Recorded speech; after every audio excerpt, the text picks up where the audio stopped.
जय सिया राम, हरिओम। बिहार की बात करने आया हूँ। जान लीजिए आप लोग भी, बिहार भारत के अंदर ही है ना। अगर जो बिहार के नहीं है वो बिहार को थोड़ा समझ लीजिए। देखिए, रेल की पटरी पर जो पत्थर होते हैं ना बिछे हुए रखे हुए, कभी सोचा कि रेल की पटरियों पर पत्थर क्यों रखे होते हैं?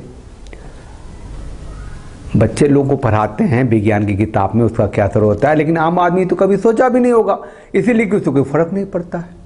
लेकिन अगर आपके राजनेताओं के दिमाग पर पत्थर पड़ा हो, वो कुंद हो, जड़ हो, और पत्थर घूम घूम के आपके ऊपर आता हो, तब तो सोचना पड़ेगा ना।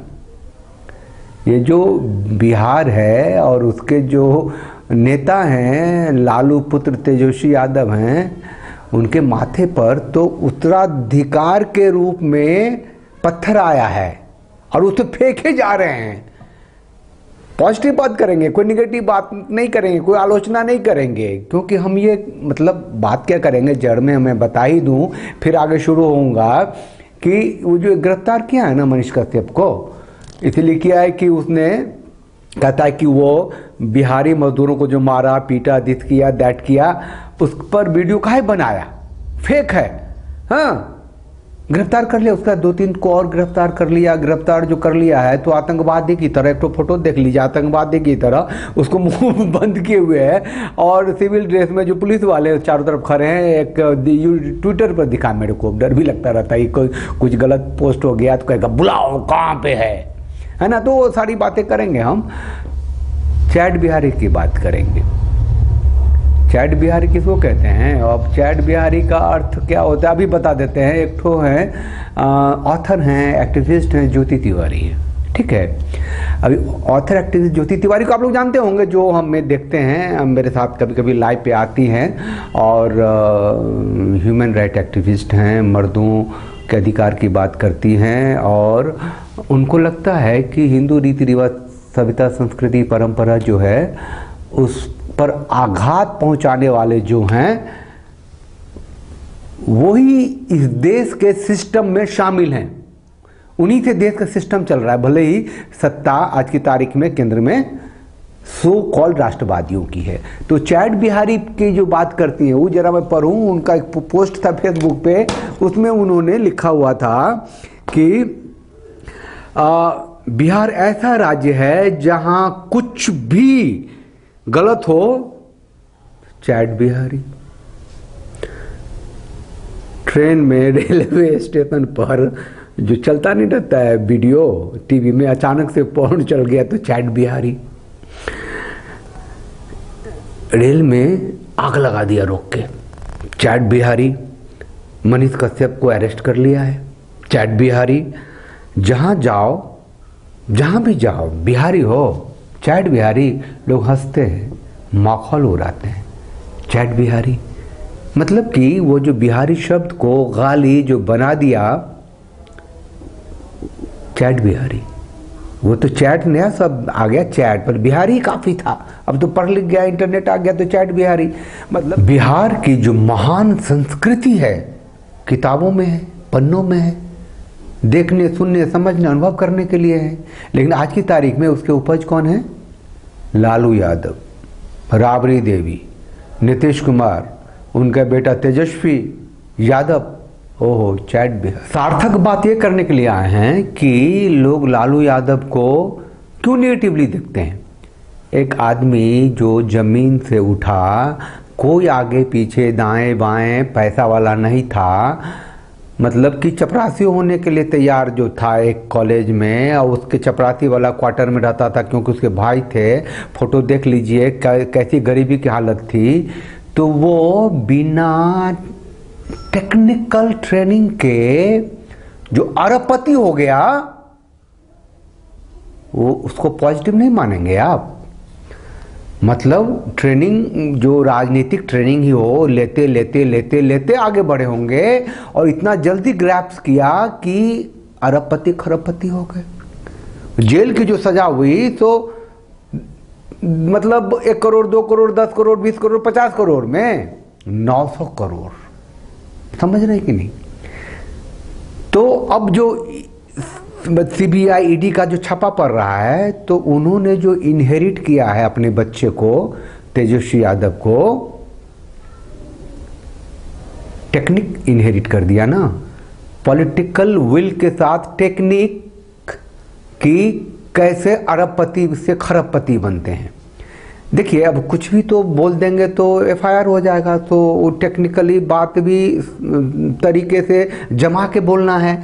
ये है जून 15, 2020 को टाइम्स ऑफ india.indiatimes.com में हम पढ़ रहे थे, खबर है, जिसको देखना है देख ले, कि लालू यादव के परिवार के पास 143 प्लॉट्स हैं, जमीन है, 30 फ्लैट्स हैं, और इसको हर प्लॉट की जानकारी दी वहाँ के एक नेता हैं भारतीय जनता पार्टी के सुशील कुमार मोदी ने। ठीक है, तो लालू ने इतने अर्जित किए। एक बार और बता दूं कि लालू के पिता ने इनके लिए कुछ नहीं छोड़ा था, मतलब कि जो उत्तराधिकार की संपत्ति इनके पास शून्य थी।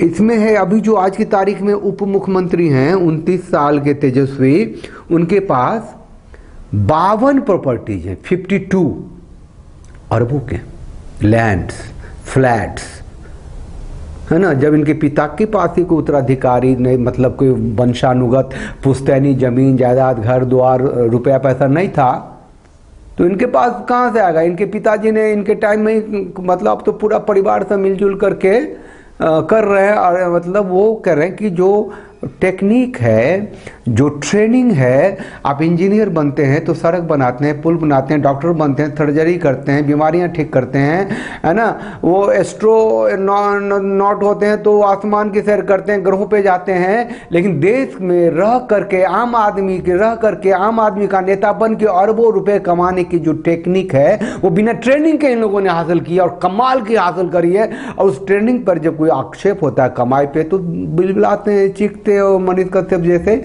जो आलतू फालतू के हैं, जो कहता है कि भैया सत्ता व्यवस्था अच्छी होगी तो राज्य अच्छा होगा, विकास करेगा, बिहारी मजदूर बाहर क्यों जाएंगे, क्यों लड़ेंगे, क्यों जूते खाएंगे, क्यों छुरे खाएंगे, क्यों पिटाई होगी, ये बोलता है तो उसको पकड़ कर अंदर ठूस देता है। ठीक है, तो अब कुछ बयान पे बात करेंगे, एक एक छोटे छोटे बयान है उसको सुनते हैं, और उसके बाद जितना छोटा बयान उतनी छोटी बात हम भी बीच में बोलते रहेंगे। सुनिए जरा ध्यान से। लेकिन सच्चाई क्या है? अगर तमिलनाडु में अगर कोई इस तरह का काम कर रहा है तो हम लोग तो बार बार कहेंगे कि उस पर कठोर कार्रवाई वहाँ की सरकार को करना चाहिए। लेकिन फिर भी ये 2 राज्यों का मामला है, तो इसमें भाई भारत सरकार का क्या काम कर रहे हैं लोग? भारत सरकार कहाँ कंसर्न आपको दिखे इस पूरे मामले में? लो कर लो बात। तेजस्वी कह रहे हैं कि भारत सरकार कौन होता है 2 राज्यों के बीच में टांग अड़ाने वाला। अरे राज्यों से ही तो देश बना है ना ये भारत। 1 इंची भी जमीन है भारत की भौगोलिक सीमा में जो किसी राज्य में ना आता हो। अभी पंजाब में जो खालिस्तानी आतंकी अमृतपाल ने कोहराम मचाया था, और केजरीवाल भगवंत सिंह मान के बस की तो थी नहीं कुछ, पता नहीं क्या इंक्लाइनेशन था उसका। वो तो भारत सरकार ने अगर मतलब फोर्स नहीं भेजते, उसके ऊपर कार्रवाई नहीं की होती, तो पंजाब के तो लंके लगा दिया था उसने। हम लोगों को ये लोग चाहता है कि डाइवर्ट करें। अभी भाजपा ये सब चिल्ला रहा है, जरा पूछेगा, ये लोग माफी मांगेगा जो भ्रामक न्यूज चलाया था तमिलनाडु वाला, क्या हुआ? जो हम बोले उस सच था कि नहीं था? बताइए, बिहारी मजदूरों की जो दुर्गति होती है बिहार के बाहर जब मजदूरी करने जाते हैं, उस पर इसे कुछ न बोला जाए। वो भाजपाइयों की साजिश है। मतलब बाहर जाओ, लात खाओ, जूते खाओ, कोई मतलब नहीं। अब एक बार भी बोल देता ना कि बिहार के जो मजदूर हैं उनको जो बाहर जाके काम करना पड़ता है, ये बिहार के लिए कलंक की बात है, हम विकास करेंगे ना। और तमिलनाडु में जो कुछ हुआ सुन लीजिए, ये भी नेताजी हैं भाजपा के, बता रहे हैं। घटनाएं घटित हुआ, हमको बता दें कि हिंदुस्तान पेपर में जो निकला कि बिहार के मजदूर का रेलवे ट्रैक पर लाश मिला, क्या बिहार की सरकार इसकी जांच कराई? सिकंदरा में वार्ड नंबर 12 में रविदास, मोनू रविदास की हत्या हुई तमिलनाडु में, क्या सरकार ने इसकी जांच कराई? इसी तरह के एक यादव जी का, सिकंदरे का ही, पंकज यादव का, तो कह दिया बिहार का जो चरित्र रहा है, अपराधियों को पकड़ने की बजाय यहाँ के पुलिस प्रशासन जो खेल खेलते हैं, कह देगा अवैध संबंध है, जमीन का मामला है, आपसी विवाद है। उस दोनों हत्या पर स्पेशल कमेटी बिहार की बननी चाहिए थी। 600 करोड़ से पहले 8,000 करोड़ का हिसाब तो दे दें। 2017 में सेम इसी तरीके से स्टाइल में इन लोगों ने किया था। 8,000 करोड़ का क्या हुआ? कुछ नहीं है।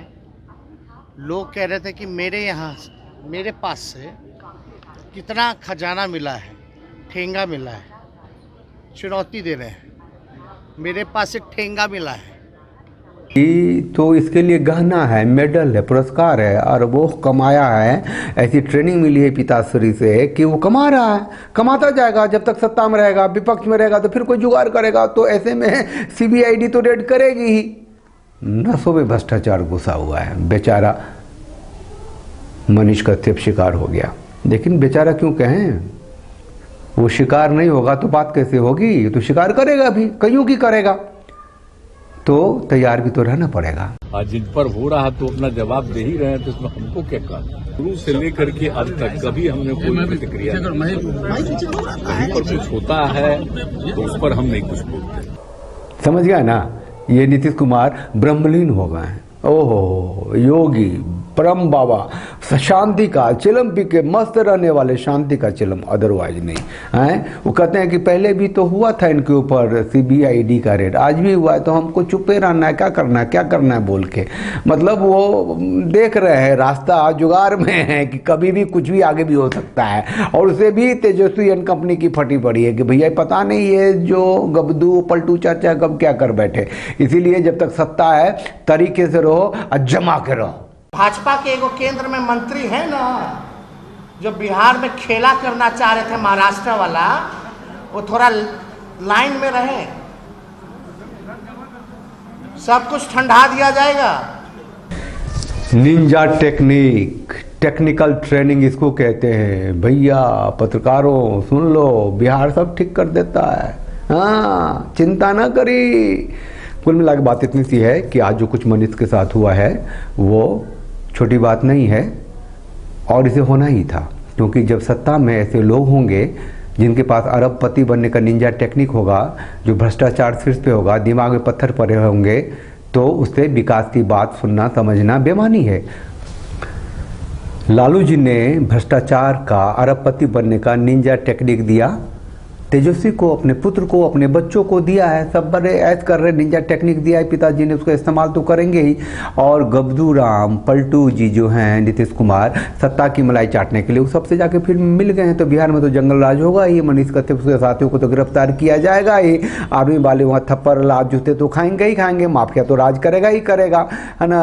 गोलियां मारी जाएंगी, किडनैपिंग का बिजनेस शुरू हो गया है। तो बिहार में जंगल राज है, चलेगा।